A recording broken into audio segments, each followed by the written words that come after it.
Israel Prime Minister Benjamin Netanyahu held a security assessment meeting with top Israeli officials, including the Israeli defense minister and heads of the security establishment. Israel says Hamas rejected two concrete mediation proposals presented by the United States, which is why it has been forced to resume military operations in the Gaza Strip. I'm joined by my colleague Akansha Swaroop on the broadcast. So Akansha, this was bound to happen. Several kind of conditions put forward by the Israeli government were rejected by Hamas, and given the fact that several reports indicate that Hamas is regrouping in the Gaza Strip and shoring up its capabilities to take on Israel, this military offensive from Netanyahu was bound to happen. Right. Ayushman very rightly said that we could, in the days that have gone by, we were seeing this collapse of the entire ceasefire, especially with the kind of propaganda machinery that was kicking in by Hamas. Remember, they were releasing videos urging the Israeli Prime Minister to, release the remaining prisoners, and they were using this as a psychological warfare. Apart from that, they had also released dead bodies of certain hostages, and they were not released the ones who were expected. So now Israel has made it like a die situation for Hamas, where they've made their conditions very, rightly and assertively, saying that if they do not release all the hostages immediately, this kind of bombardment, seeing over 400 people, 413, will continue to happen. 413 is a massive death toll that you are looking at, including women and children. Hamas also confirmed that one of their officials who was looking after the Gaza Strip has also died during this entire bombardment that's taken place. And Israel has gone on to assert that they will be fighting on in Gaza for as long as the hostages are not returned. This is Defense Minister of Israel, the minister. He said that they are not going to stop fighting as long as the hostages remain in their custody, and all of Israel's war aims are not achieved. Apart from the release of the remaining hostages, Israel's other main war is to crush Hamas completely, something that the U.S. is unabatedly supporting Israel for. Remember, Donald Trump also has plans to completely come up with a new plan for Gaza.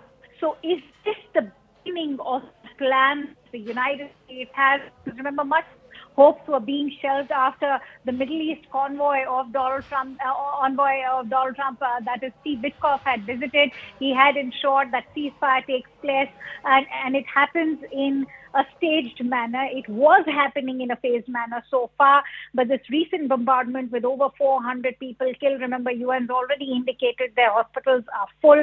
Red Cross is equally perplexed. So we'll have to see, is this going to actually spell the end of Hamas, Ayushman?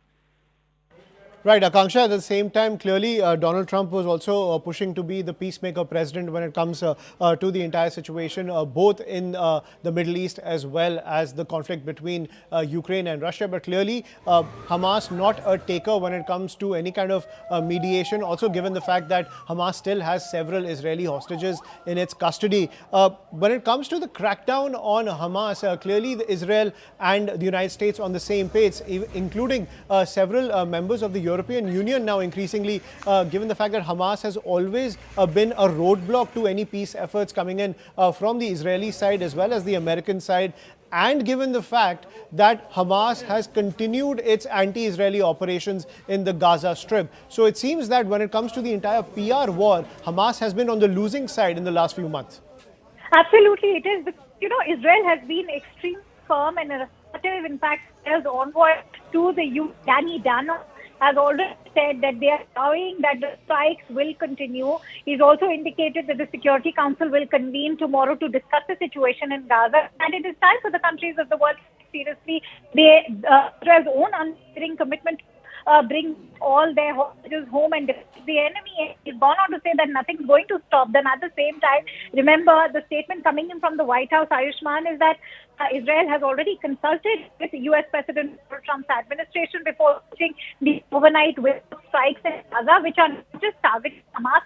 But there are several sides being conducted. One is being conducted by the United States itself, where they've targeted the Houthis.